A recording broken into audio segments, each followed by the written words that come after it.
నేను మదన పడిన అప్పులు అప్పులు అప్పులని భయపడిన అప్పులు ఒకే ఒక్క రోజులో లేకుండా తీసేశాడు ఆయన.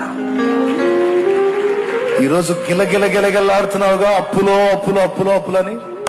ఒక్క అద్భుతం చాలు, అడ్రస్ కూడా ఉండదు నీ అప్పు యేసు నామములో.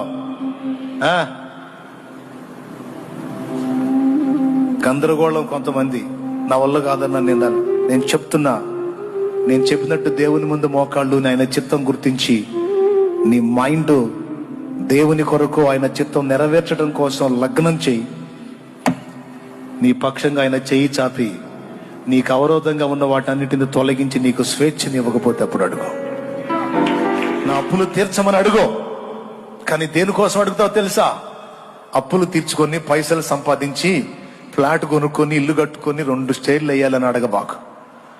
నేను నీ పని చేయటానికి నాకు ఫ్రీడమ్ లేదా? అప్పులోళ్ళు ఎటుపక్క వచ్చి ఎలా అవమానపరుస్తారో భయంగా ఉంది. నాకు దయచేసి స్వేచ్ఛనివ్వు, నాకు అనుకూలతనివ్వు.